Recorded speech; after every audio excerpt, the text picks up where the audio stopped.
Başkasını sıcak tutmak için kendini ateşe verme sözünü hiç duydunuz mu? Bu, nezaketi öz bakımla dengelemenin önemine dair kadim stoacı, bilgelikle bağlantılı güçlü bir hatırlatmadır. Yine de günümüzün iyi görünme, her zaman veren kişi olma telaşında birçok kişi asil nezaket eylemini çarpıttı. Kendini yok eden bir alışkanlığa dönüştürdü. Bize sık sık başkalarının iyiliği için sınırlarımızı zorlamamız, daha da ötesine geçmemiz söylenir. Ama ne pahasına? Gerçek şu ki, kendi kaynaklarınızı, enerjinizi ve refahınızı tükettiğinde çok fazla nezaket bir erdem değil, mahvolmaya giden bir yoldur. Birçokları yollarını kaybetmiş, kendilerinden o kadar çok şey vermişlerdir ki, kendilerini boş, takdir edilmemiş ve tükenmiş hissetmişlerdir. Bu, en iyi niyetlerin en kötü sonuçlara yol açtığı modern bir trajedidir. Stoacılık bize başka bir yol gösterir. Kendini kaybetmeden cömert olmanın bir yolu. Nazik ama aynı zamanda kendine karşı da nazik olmanın bir yolu. Bize dengeli cömertlik sanatını öğretir, eylemlerimizin başkalarının hayatlarını zenginleştirmesini sağlarken aynı zamanda kendi refahımızı da korur. Bu videoda stoacı ilkelerin sağlıklı sınırlar belirlemenize nasıl yardımcı olabileceğini açıklayacağız. Böylece nezaketiniz tükenmek yerine bir güç kaynağı haline gelir. Kaybetmeden vermeyi, incitmeden sevmeyi ve kendi hayatlarımızdan kaybolmadan başkalarının yanında olmayı keşfedeceğiz. Stoacılığın bilgeliği rehberliğinde cömertlik ve kendini koruma arasındaki ince çizgide gezinirken bizimle kalın. 1. Başkalarını ısıtmak için kendinizi ateşe atmayın. Çok fazla nezaket, bilge stoacı filozof Marcus Aurelius'un bizi uyaracağı bir tuzağa dönüşebilir. Kendinizi her zaman başkalarına yardım etmeye koşan, asla hayır demeyen biri olarak hayal edin. Bu, geriye hiçbir şey kalmayana kadar kendinizden parçalar vermek gibidir. Her zaman başkalarının yanında olan bir kişi haline gelirsiniz. Ancak etrafınıza baktığınızda, ihtiyaç duyduğunuz anda kendinizi yalnız bulursunuz. Bu sadece nazik olmakla ilgili değil, kendinize karşı da nazik olmakla ilgili. Marcus bize ilk görevimizin kendi iyiliğimiz olduğunu hatırlatırdı. Bu olmadan başkaları için gerçekten orada olamayız. 2 komşu bahçıvanın hikayesini düşünün. Biri kendi bahçesine titizlikle bakan, diğeri ise kendi arsası olmasına rağmen sık sık başkalarının bahçeleriyle ilgilenen. Öz bakımın önemini anlayan gayretli bahçıvan, bahçesini doğru dikkat ve kaynak dengesiyle besleyerek canlı ve gelişen bir alan elde etti. Bu bahçıvanın bahçesi sadece kişisel bir keyif kaynağı olmakla kalmamış, aynı zamanda komşularıyla paylaşabileceği fazla ürün de sağlamıştır. Öte yandan orantısız bir şekilde verici olan bahçıvan, diğerlerinin bahçelerine o kadar çok zaman ve çaba harcadı ki kendi bahçesi ihmal edildi. Uygun bakım yapılmadığı için bahçeleri solmuş ve ürün yetersiz kalmıştır. Yardımcı olma arayışları sırasında kendi ihtiyaçlarını göz ardı ettiler ve bahçelerini ve mecazi anlamda kendilerini tükenmiş bıraktılar. Bu, başkalarına yardım etmeye balıklama dalmadan önce düşünmek için bir hatırlatma olsun. Kendinize sorun, bu yardım sürdürülebilir mi? Kendi refahımı koruyor muyum? Kadim stoacılar, sağlıklı sınırlar koyarak ve nazik olma arayışımızda, kendimize nazik olmayı unutmadığımızdan emin olarak stoacılık uygulamamızı teşvik ederlerdi. Ne de olsa boş bir bardaktan su dolduramazsınız. Stoacılıkta amaç, başkalarının yaşamlarına olumlu katkıda bulunurken iç huzurunuzu ve bütünlüğünüzü korumak, hem kendiniz hem de yardım etmek istediğiniz kişiler için dengeli ve tatmin edici bir yaşam sağlamaktır. Buraya kadar geldiyseniz siz gerçek bir stoa meraklısısınız. Sayımızı öğrenmek için videoyu hemen durdurup yorumlara "Stoacı yol" yazmaya davet ediyorum sizleri. Şimdi kaldığımız yerden devam edelim dostlarım. 2. Karşılıklılığın bir son kullanma tarihi vardır. Cömertlik yaşamlarımızı ve çevremizdekileri zenginleştiren bir erdemdir. Ancak ölçülü davranılmadığında ince bir tuzak barındırır. Modern koşuşturmamızda hala bilgelik yankılayan eski bir felsefe olan Stoacılık, bize nezaketin sınırları hakkında kritik bir ders verir. Açık yüreklilikle yardım teklif etmek asildir, ancak karşılığında aynı ölçüde cömertlik beklemek bizi hayal kırıklığına götürebilir. Hayatın bize bugün yaptığımız iyiliğin yarın hatırlanmayabileceğini gösteren bir yolu vardır. Bu bizim değerimizin ya da yaptıklarımızın kıymetinin bir yansıması değil, insan hafızasının ve minnettarlığının doğal bir sürüklenişidir. Bağışta bulunma eylemini bir ağaç dikmek olarak düşünün. Büyüyeceğini ve belki bir gün gölge ya da meyve vereceğini umarak onu beslersiniz. Ancak doğanın kendi akışı vardır. Fırtınalar, kuraklıklar ve mevsimler değişir. Benzer şekilde nezaket gösterdiğimizde doğrudan bir karşılık beklentisinden uzaklaşmalıyız. Stoacılar, özellikle de Epiktetos, eylemlerimize odaklanmamızı tavsiye eder, sonuçlarına değil. Bazı şeyler bizim kontrolümüzdedir, bazıları ise değildir diye belirtmiştir. Bize vermenin sevincinin geri ödeme beklentisinden değil, eylemin kendisinden kaynaklanması gerektiğini hatırlatıyor. Bu zihniyeti benimsemek bizi karşılanmayan beklentilerin acısından korur. Bize duygusal esnekliği öğretir. Tükenmiş veya istismar edilmiş hissetmeden nazik ve cömert olmaya devam etmemizi sağlar. Bu, kalplerimizi katılaştırmamız gerektiği anlamına gelmez. Aksine dengeyi bulmamız, iyiliğinizin etkisini bir işlem olarak değil, karakterinizin bir yansıması olarak kabul etmemiz gerektiği anlamına gelir. Karşılığında hiçbir şey beklemeden nezaket veya destek sunabileceğiniz belirli bir senaryo düşünün ve cömertliğinizin tükenmek yerine kişisel tatmin kaynağı olarak kalmasını sağlamak için atabileceğiniz pratik adımları değerlendirin. Üçüncü, alınan taleplerin sınırı yoktur. Tarih üzerine düşünmek, giyinmekten kişisel hijyene kadar kraliyet ailesinin talep ettiği ve tamamı görevliler tarafından yerine getirilen aşırı hizmetleri gözlemlemek büyüleyici. Günümüze geldiğimizde insanların hala bizden beklentileri olduğu ve çoğu zaman kendi başlarına kolayca halledebilecekleri iyilikler istedikleri açıktır. Stoacılık, bize sınırlar koymanın ve ölçülü olmayı benimsemenin değerini öğreterek bu konuya ışık tutuyor. Bu kadim felsefe, sonsuz istekler denizinde bize yol gösteren bir fener görevi görerek, niyetle hareket etmemizi ve duygusal refahımızı korumamızı sağlar. Stoacılık yardımı reddetmek değil, dengeyi bulmak, başkalarına destek olurken kendimizi kaybetmememizi sağlamakla ilgilidir. Örneğin, şirin bir kasabada yaşayan bir anne ve yetişkin kızının dokunaklı öyküsünü ele alalım. Anne, sevgisinden dolayı kızına onun sorumluluklarını benimsemesini engelleyecek kadar değer veriyordu.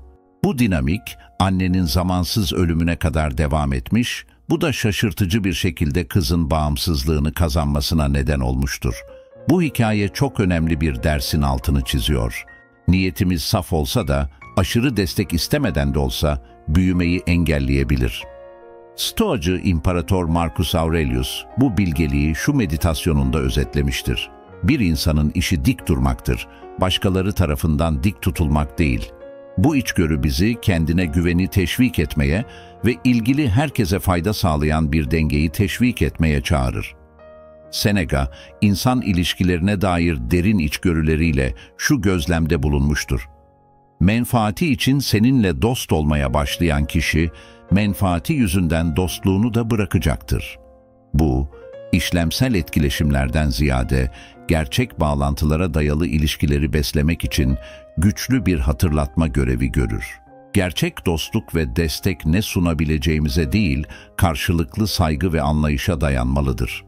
Stoacılık bize kendimize ne verebileceğimiz için değil, kim olduğumuz için değer vermeyi öğretir, öz saygıyı ve otantik bağlantıları geliştirir. Stoacılık bizi ılımlılığı benimsemeye, kendi refahımızı korumak için sınırlar koymaya ve aynı zamanda başkalarına gerçek destek vermeye teşvik eder. Sorumluluklarımıza öncelik vererek ve ihtiyaçlarımızı onurlandırarak yalnızca özgünlüğümüzü korumakla kalmaz, aynı zamanda daha anlamlı cömertlik eylemlerinde bulunuruz. Hayata ve ilişkilere yönelik bu dengeli yaklaşım, kendimize ve değerlerimize sadık kalmamızı, erdemli ve tatmin edici bir yaşam sürmemizi sağlar. Modern yaşamın talepleri arasında gezinirken, kendi ihtiyaçlarımızın farkında olmanın bencillik değil, gerekli bir öz bakım eylemi olduğunu hatırlayalım. 4. Kırılgan olarak görülmek ve muamele görmek. Stoacılık bize içsel dayanıklılık ve kendine hakim olma konusunda güçlü bir ders verir. Bu, içimizde bir kale inşa etmek, kendimizi dizginleme sanatını geliştirmek ve kumda kişisel alanımızı tanımlayan net çizgiler çizmekle ilgilidir. Zamanla, başkaları için sürekli boyun eğmek, ironik bir şekilde zayıf olarak algılanmamıza yol açabilir. Kesin sınırlar olmadan, cömertliğimizi bir güç olarak değil, faydalanılacak bir açıklık olarak görenler tarafından kolayca istismar edilebilir hale geliriz. Bu aşırı genişleme ve sömürü döngüsü bizi tüketir, kendimizi değersiz ve aşırı yük altında hissetmemize neden olur. Yine de iddialı bir şekilde hayır demeye başladığımız anda bir değişim meydana gelir. Artık her istek ya da talep için başvurulan kişi değilizdir. Bu atılganlık, kendimize duyduğumuz yeni bir saygı yayar ve başkalarına zamanımıza ve enerjimize değer verdiğimizin sinyalini verir. Stoacı felsefenin önde gelen isimlerinden Cicero, sizin kendiniz hakkında ne düşündüğünüz, başkalarının sizin hakkınızda ne düşündüğünden çok daha önemlidir diyerek bu durumu özetlemiştir. Sınırlar koyarak ve öz disiplin uygulayarak sadece zihinsel ve duygusal sağlığımızı korumakla kalmayız, aynı zamanda çevremizdekilerden de saygı görürüz. Unutmayın, hayır demenin gücü dönüştürücüdür. Bu, kendinize verdiğiniz değerin bir beyanı ve dünyadan talep ettiğiniz saygının bir kanıtıdır. Bu mantrayı benimseyin ve ilişkilerinizin dinamiklerini yeniden şekillendirerek, haysiyet ve özdeğere dayanan karşılıklı bir saygıyı teşvik etmesini izleyin. Ancak bu değişimi somutlaştırmanın zorlukları da yok değildir. Evrensel olarak ulaşılabilir olmak çoğu zaman yardım arayanları cezbeder ve kutlama zamanı geldiğinde sizi bir kenara iter. Bu, açık yürekliliğinizin neşe anlarından dışlanmanıza, yardımcı rolüne hapsolmanıza, boş zamanlarınızda yokluğunuza yol açabileceği sert bir gerçekliktir. Bu farkındalık, acı olsa da, gerçek bağlantıları fırsatçı olanlardan ayırt etmek için bir turnusol testi görevi görür. Bu, zamanımızı ve enerjimizi kime sunduğumuz konusunda dikkatli bir yaklaşımı teşvik eden, ilişkilerin gerçek değerini tanımaya yönelik stoacı bir egzersizdir. Temel bir stoacı ilke olan sınır koyma pratiğinin yalnızca kişisel refahımızı iyileştirmekle kalmayıp aynı zamanda ilişkilerimizin kalitesini de artırdığını biliyor muydunuz? Bu, insan psikolojisinin ilginç ama gerçek bir yönüdür. Kendimize hayır diyecek kadar saygı duyduğumuzda genellikle başkalarının da saygısını kazanırız.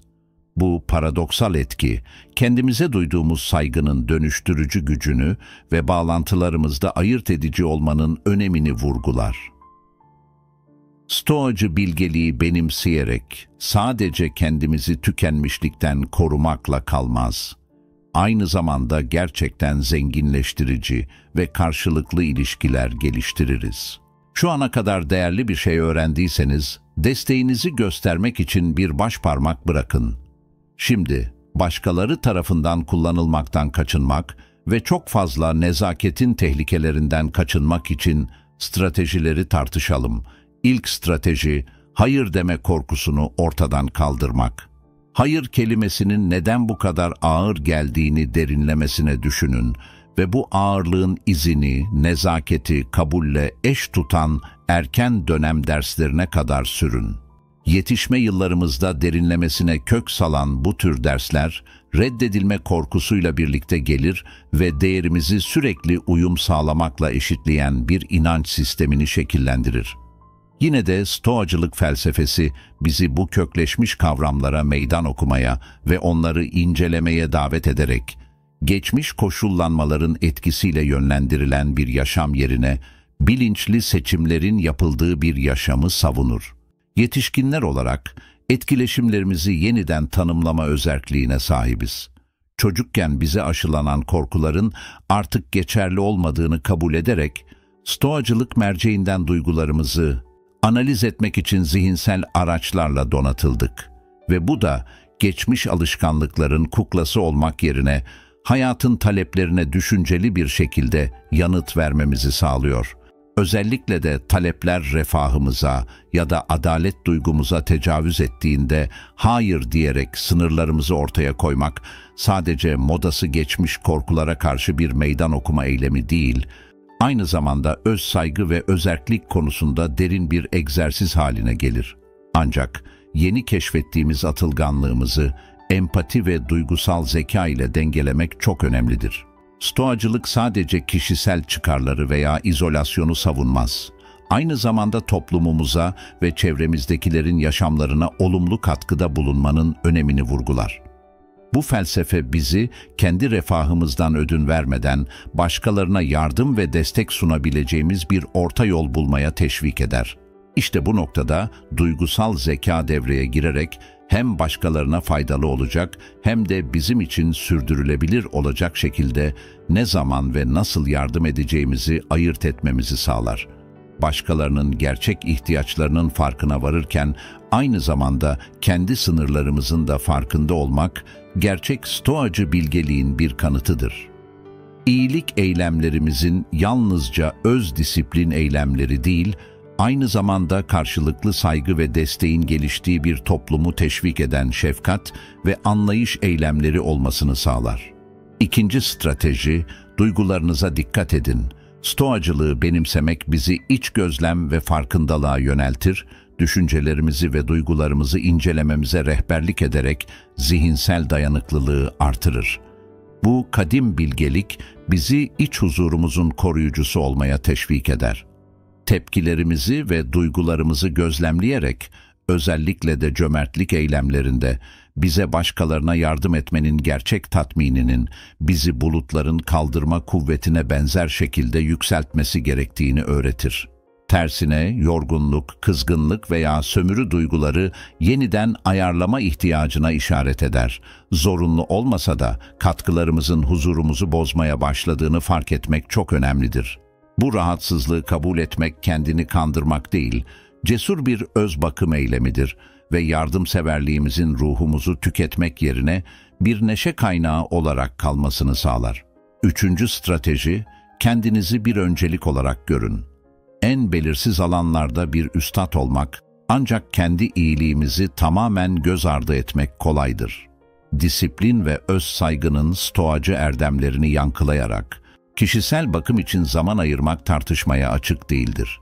Ne de olsa stoacılık ruhu besler ve bize kendini koruma sanatını öğretir. Bu yüzden kendinizi ihmal etmekten kaçının. Fiziksel, duygusal ve zihinsel sağlığınızı besleyin. Varlığınızı kabul edin. İhtiyaçlarınızı yükseltin. Bu yaklaşım tam bağlılığınızı gerektirir. Bütünlüğünüzü kucaklayın. Geçmişteki yanlış adımlarınızı affedin ve gelişmekte olan yılı metanetli bir yenilenme için bir tuval olarak görün. Yalnızca kendi zevkiniz için bir uğraş seçin ve bu zamanı öz sevginizin bir kanıtı olarak onurlandırın.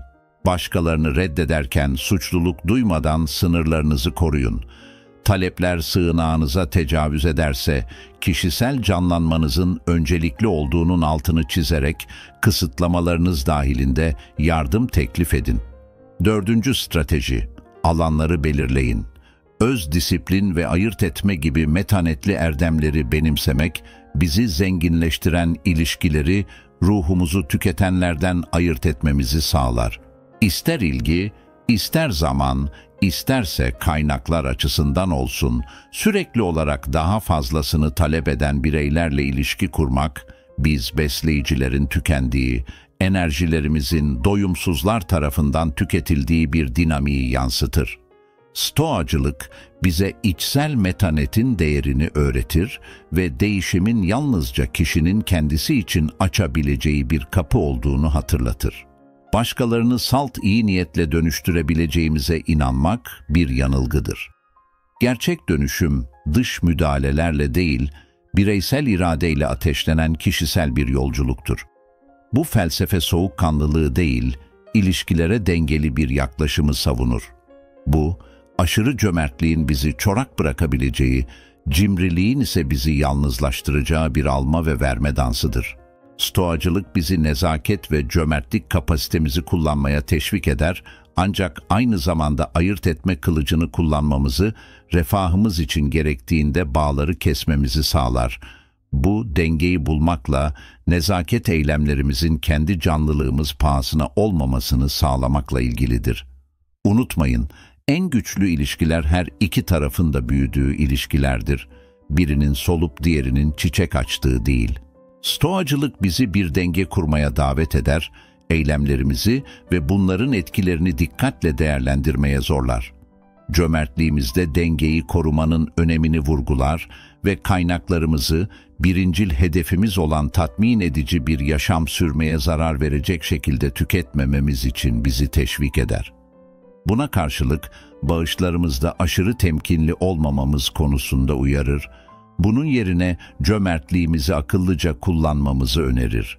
Stoacı düşüncenin öncülerinden Seneca bu anlayışı mükemmel bir şekilde ifade eder. İyilik bir hazinedir. İyilik, yalnızca ihtiyaç halinde ortaya çıkarılmak üzere gömülü bir hazine gibi saklanmalıdır. Onun sözleri, tüm insanları birbirine bağlayan derin bağı kabul ederek, başkalarına karşı iyiliksever davranmaya hazır olmamız için bizi teşvik eder. Bugünkü tartışmada sizde en çok yankı uyandıran şey neydi? Yorumlarda bize bildirin. Bu mesaj sizin için değerliyse ve stoacılığın hayatınızı nasıl geliştirebileceği hakkında daha fazla bilgi edinmek istiyorsanız, beğenmeyi, paylaşmayı ve kanalımıza abone olmayı unutmayın. Desteğiniz bilgi paylaşmamıza ve sizde yankı uyandıran içerikler oluşturmaya devam etmemize yardımcı olmak için çok önemlidir. Birlikte öğrenmeye ve büyümeye hevesli, meraklı zihinlerden oluşan bir topluluk oluşturalım.